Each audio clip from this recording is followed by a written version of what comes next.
Alors on va délaisser l'école pour parler démocratie participative, puisque tout à l'heure on vous a dit qu'on allait faire des états généraux. Démocratie participative, vous le savez, c'est justement, comme Judith vous l'a expliqué à l'instant, quand tout part pas de l'homme ou de la femme providentielle. On va avoir dans quelques instants une séquence avec deux acteurs du sud de la France. Au préalable, on avait une députée LaREM, La République En Marche, qui devait être avec nous, mais qui est retenue par des activités au Parlement. Mais en revanche, elle a eu la délicatesse de nous tourner une petite vidéo pour nous expliquer l'importance de la démocratie participative dans les enjeux de demain. Donc merci de l'écouter. Madame la députée et présidente de la Commission du développement durable, elle s'appelle Barbara Pompili. Cher Jacques Attali, messieurs les maires du Havre, de Copenhague et d'Astana, monsieur Hodgkinson, et chers tous, je m'excuse de ne pouvoir être physiquement présente cet après-midi, mais un engagement pris de longue date m'empêche malheureusement d'être parmi vous. Cependant, vous remarquerez que les outils numériques m'offrent la possibilité d'intervenir lors de votre colloque, et je vous remercie de votre invitation. Depuis le mois de juin dernier, un mouvement profond de refondation de notre modèle politique a vu le jour. Un besoin de renouvellement a traversé la société et c'est visible sur les bancs de l'Assemblée nationale. Plus de femmes, plus de jeunes représentent aujourd'hui la nation. La loi de moralisation de la vie politique a aussi fait suite à une exigence citoyenne forte. Mais une meilleure représentation de la société française au sein du Parlement n'est plus suffisante. Et de nombreux Français souhaitent s'investir davantage dans l'élaboration de la loi. Ce besoin, il n'est pas en contradiction avec nos fonctions, puisque ça reviendrait à nier les autres aspects du travail parlementaire, comme le contrôle du gouvernement, par exemple.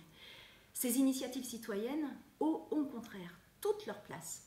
Et je me rappelle de la tenue d'une réunion publique le 20 septembre à Paris sur la question de l'ouverture des travaux de l'Assemblée nationale et des initiatives parlementaires et citoyennes allant dans ce sens.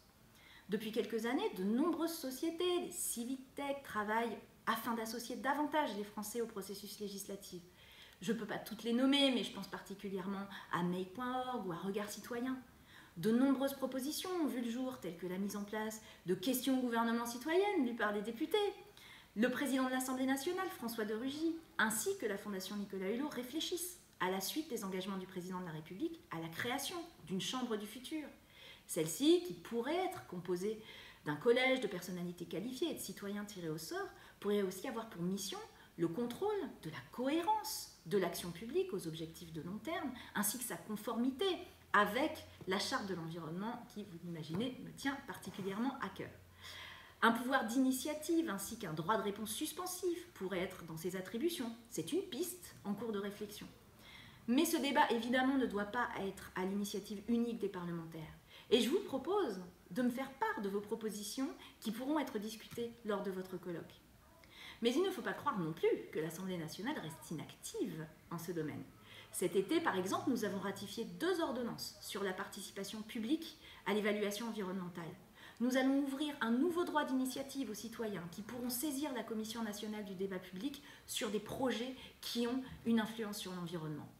Je pense aussi à la possibilité d'instaurer, à travers le tirage au sort ayant lieu tous les 6 mois par exemple, des panels de citoyens associés à chaque commission afin de donner leur avis sur les projets et les propositions de loi. Lorsque je vois le nombre de candidatures pour rejoindre la commission que j'ai l'honneur de présider, la commission du développement durable, je suis certaine que les citoyens seront particulièrement intéressés à faire de même. Et puisque j'aborde ma commission, je souhaite aussi dire quelques mots sur le besoin de concertation en amont concernant les projets écologiques. Nous le voyons, le législateur doit englober toutes les populations sur ces projets, afin de ne pas faire perdurer l'idée d'une écologie punitive, afin de garder aussi une cohérence dans tous les projets qui sont proposés. Et c'est justement si nous restons les bras croisés que les lendemains seront punitifs. Les grands engagements de l'État en la matière doivent donc chercher à associer le plus largement possible nos concitoyens. Nous ne pouvons plus nous permettre de voir se développer des civismes un peu partout en France, après le drame que nous avons connu. Le référendum n'est pas toujours la meilleure option, car le choix est binaire. La concertation, qui ne doit en aucun cas mener à l'inaction, doit associer la société dans son ensemble, et non pas juste certains de ses membres. C'est justement en cela que l'avenir de l'écologie est dans la démocratie. Alors je vous souhaite à toutes et à tous une bonne suite des débats. Je vous remercie de votre écoute, de votre invitation, et j'ai hâte d'avoir vos retours. À très bientôt. Avec moi même d'ailleurs.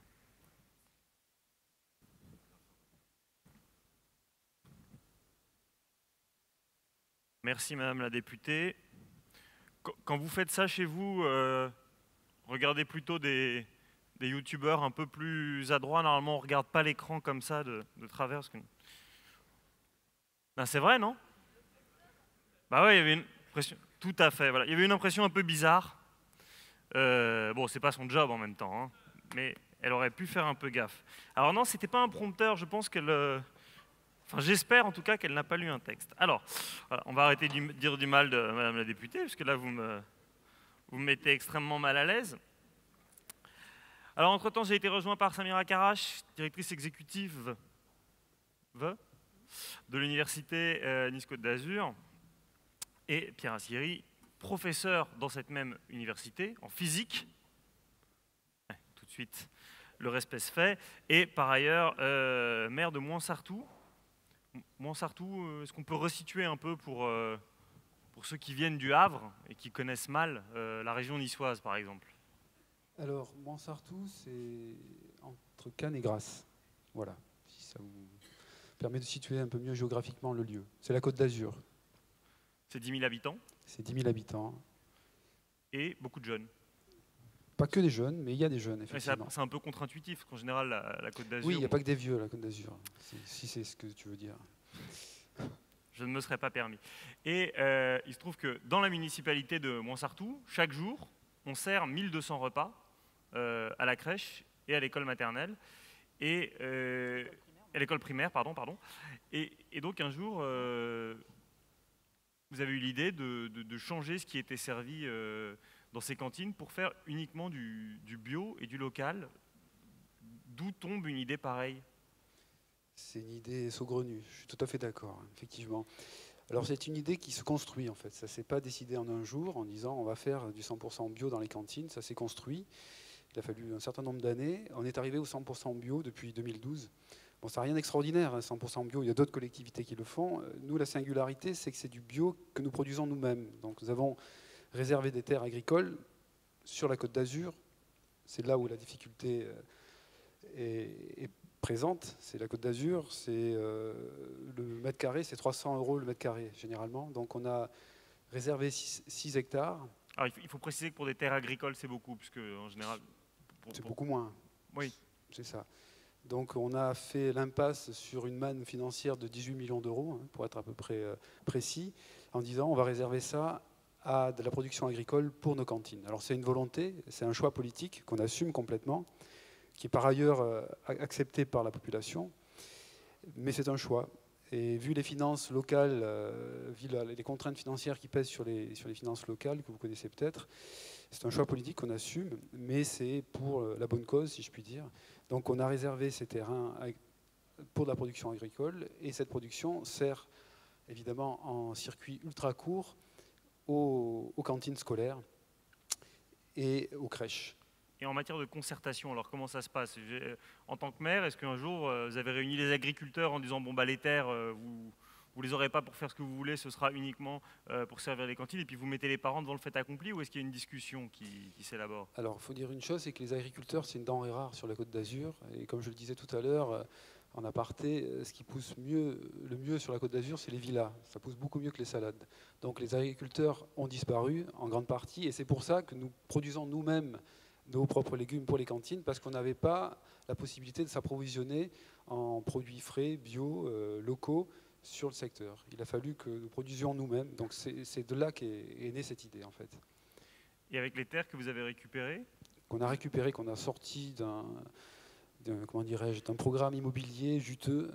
On a préempté, c'est l'avantage d'être à la tête d'une collectivité, on peut préempter, on peut prendre la main sur une vente, on a un droit de regard sur les ventes et on peut passer outre les ventes privées. Donc on a préempté un terrain qui était sous-évalué parce que probablement, avec des dessous de table, ça on ne saura jamais, mais quoi qu'il en soit, on a préempté ce terrain, on a acheté d'autres terrains entre-temps, et c'est grâce à ça qu'on peut produire nous-mêmes nos propres légumes. Donc on est autonome à 80% sur la production locale.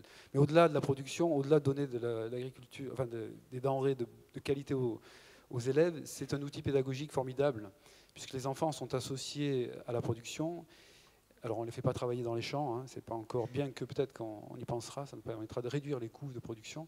Mais pour l'heure, ils sont là pour poursuivre l'évolution, c'est-à-dire ça va du semis à la récolte. Donc c'est un outil pédagogique très intéressant. C'est au-delà de ça, la pause méridienne du repas, c'est un moment d'apprentissage aussi. On apprend aux enfants à manger, ça peut paraître un peu paradoxal, mais il faut réapprendre à goûter, réapprendre à manger. On les sensibilise à la saisonnalité, on les sensibilise au gaspillage. On a réduit de 80% le gaspillage, ce qui nous a permis de proposer du bio à coût constant. 80% de moins partent dans les poubelles. Il reste une partie extrêmement réduite qui est d'ailleurs recyclée en compost. Donc on est en circuit ultra court. Donc la pause méridienne, c'est au-delà de nourrir les enfants, c'est un temps d'apprentissage aussi. Et peut-être juste un dernier mot, l'autre avantage, c'est que les enfants qui avant mangeaient plus ou moins mal, du coup réapprennent à mieux manger et finissent le cercle vertueux en informant leurs parents. Et voilà, alors c'est là où le problème se pose, c'est que les parents maintenant sont contraints de faire la cuisine à la maison le soir en rentrant. C'est une contrainte forte, alors c'est là que politiquement c'est pas très bon pour nous, puisqu'on est... On est maintenant critiqué par les parents, on dit comment ça se fait. Moi avant je leur donnais des trucs surgelés, maintenant il faut que je fasse la cuisine, il faut que je fasse du brocoli, de la courge, des trucs comme ça. Donc plus sérieusement on fait des enquêtes de satisfaction et les parents déclarent avoir changé leurs habitudes alimentaires pour 60 à 80% d'entre eux, c'est-à-dire qu'ils achètent plus de produits bio, plus de produits locaux, plus de saisonnalité. Et donc il y a un cercle vertueux. Ce sont les enfants qui ont amené les parents à changer leurs habitudes alimentaires et je dois dire qu'on en est assez satisfait, on est assez fiers de ce résultat. Mais tu peux. Alors Samira, il y a une idée contre-intuitive qui vient, c'est qu'évidemment l'exemple de Pierre est sympathique, mais il y a beaucoup de volontarisme et ça ne peut pas se répliquer pour une raison très simple, c'est que le bio ça coûte une fortune et que donc il doit perdre énormément d'argent avec ça. Alors oui, comme tu viens de le dire, c'est un peu contre-intuitif parce que l'expérience de Montsartou nous a démontré, et ce depuis 5 ans, que ça n'est pas plus coûteux. Non, faut le mettre bien près. Plus près. Pardon. Donc l'expérience de Montsartou vient de nous démontrer durant les 5 dernières années, parce que ça fait 5 ans que ça dure sur ce territoire, que ça n'est pas plus coûteux. Ils ont réussi à relever le défi du manger mieux et alimentation durable, circuit court, économie circulaire, tout ce qui est vertueux en fait, à coût constant. Je crois que Pierre peut nous le confirmer. Absolument. Donc parlez-en à vos élus qui vous disent non, c'est pas possible, on peut pas faire du bio local, c'est trop cher. C'est pas vrai. C'est pas vrai. Ça peut tout à fait se faire. Ça demande de changer les pratiques et pour ce faire, c'est la raison de notre présence ici. En partenariat avec l'Université de Nice, on propose une formation en direction des élus et des agents des collectivités territoriales pour donner les clés d'une alimentation saine, de qualité, de proximité, de saisonnalité dans les cantines. C'est tout à fait faisable. Ça demande de changer un petit peu de paradigme. Mais on l'a fait en milieu hostile, la Côte d'Azur, hein, je le répète, on peut le faire partout ailleurs en France, quoi. Il n'y a aucun problème dans les zones rurales en particulier. Il y a des terres agricoles à n'en plus finir qui ne sont plus exploitées, donc on peut absolument le faire. Mais pour ce faire, il faut une méthodologie différente qu'on se propose d'enseigner, d'accompagner par le biais de ce diplôme universitaire qui va ouvrir en janvier. Je vous engage à vous y inscrire d'ailleurs. Et puis il faut aller à Nice du coup. Oui, non, pas forcément. Alors on va peut-être l'expliquer un peu. On n'est pas obligatoirement tenu de venir à Nice, même si c'est une ville agréable, contrairement à ce que tu insinues. En fait, la météo est moins favorable qu'au Havre. 300 jours de soleil par an. Donc on s'est saisi en fait de cette initiative de Montsartou. Et comme on vient de le dire, donc Pierre est maire, mais il est également enseignant-chercheur à l'université. Donc il est venu nous expliquer ce qu'il faisait. Et l'Université Côte d'Azur est une université qui travaille énormément avec son territoire et qui veut être acteur du développement de son territoire. Donc on s'est saisi de cette expérience et on a décidé d'un commun accord de modéliser en fait cette réussite et d'en tirer une formation avec des modules qu'on a réfléchis tous ensemble. Je vais peut-être vous expliquer un petit peu comment ça se passe. Par cette transmission, par cette formation, on voudrait tenter de dupliquer ce modèle qui est réalisable, hein, on le voit tous les jours à Montsartou, dans d'autres collectivités territoriales, voire dans d'autres systèmes de restauration collective. Explique un peu comment va fonctionner la formation. Du coup. Alors, ce n'est pas une formation classique où on a un maître et puis des élèves derrière les tables. Hein. On n'est plus du tout dans ce genre de format. On a un petit peu innové au niveau de la formation. Et on a une approche globale, parce que c'est un sujet global, cette transition d'un territoire, parce que c'est quand même une expérience originale, hein, finalement, à l'échelle d'un territoire, être capable, comme ça, à coût constant, de changer complètement la donne en matière d'alimentation dans les écoles. Donc on a pris cette approche globale qui fait intervenir des disciplines, parce que bon, on est quand même à l'université, il y a quand même derrière, ça renvoie toujours à des sujets disciplinaires. Donc ça fait intervenir des disciplines très variées, comme l'économie, le budget, parce qu'il faut partir quand même du réel, hein, du concret, du budget. Ça fait intervenir des matières comme le comportement alimentaire et les neurosciences, l'agronomie, parce que finalement on cultive, et comment dire, le plan d'occupation des sols, enfin tout un tas de matières, de disciplines. Et on s'adresse non pas à une personne qui viendrait se former, mais à une équipe, parce qu'on sait que dans les collectivités, la décision, déjà elle vient de la gouvernance, de la collectivité, et après il faut la mettre en œuvre avec les équipes. Donc on s'adresse à l'élu, qui est décideur, et à ses agents territoriaux. Donc la formation s'adresse à tout ce petit monde-là. Et on associe à chaque projet de collectivité un étudiant qui viendra aussi apporter sa pierre à l'édifice. Et la formation est un accompagnement, en fait, parce qu'on part du sujet et du contexte même du territoire. C'est-à-dire qu'on n'étudie pas les choses hors sol, hein, c'est le cas de le dire. On part vraiment du cas concret de la collectivité. On l'étudie, on le diagnostique, et on apporte toutes les solutions qui conduiront progressivement vers cette transition. Pierre parlait de la Côte d'Azur comme un milieu hostile. Il y a un autre milieu hostile à l'intérieur de la fac, c'est le Crous. Les étudiants qui y vont le midi le savent parfois, c'est une épreuve redoutable. Est-ce que vous allez réussir à transformer le Crous de l'Université de Nice en un centre de restauration 100% circuit court et bio ? Alors, c'est un défi que nous avons envie de relever, parce qu'en mettant en place cette formation, pour les collectivités, on s'est dit, mince, pourquoi pas l'université ? Et en effet, le Crous de Nice, qui dessert Nice et Toulon, sert environ 1 million de repas par an. On sait qu'il y a une désaffection du Crous, hein, ça c'est un peu connu. On sait qu'il y a beaucoup de gaspillage. Et on se rend compte de manière intuitive, parce qu'il faut quand même se procéder à quelques études et quelques analyses, que le coût du repas finalement journalier s'élève à 6 € avec les contributions de l'État et ce que paye l'étudiant qui est de l'ordre de 3 €. On se rend compte qu'à Montsartou, finalement, les repas bio coûtent dans ces eaux-là. Ah non, 2 €. 2 €. Mais coût du denrée, 2 €. Alors voilà. 6 € au Crous. 6 €, voilà. Non donc, bio. Voilà, de manière intuitive, on se dit économiquement, qu'est-ce qui empêcherait de le faire ? Ensuite, bon, bien sûr, il faudra le travailler, etc. Mais le directeur du Crous de Nice n'est pas hostile à la démarche. Et on a envie de relever ce défi. Ouais. Bon, c'est encore à l'état de projet, hein, mais pourquoi pas. Et petite question, je vois que tu es venu avec des plaquettes. À quoi correspondent-elles et qu'est-ce qu'on trouve ? Ce que je vois marqué parrainage. Alors, je suis venue avec une plaquette. En fait, on est venu avec une plaquette qu'on a conçue ensemble. Nous en avons d'autres. On en a d'autres. Pour ceux qui sont intéressés, on les laissera dans la salle à côté.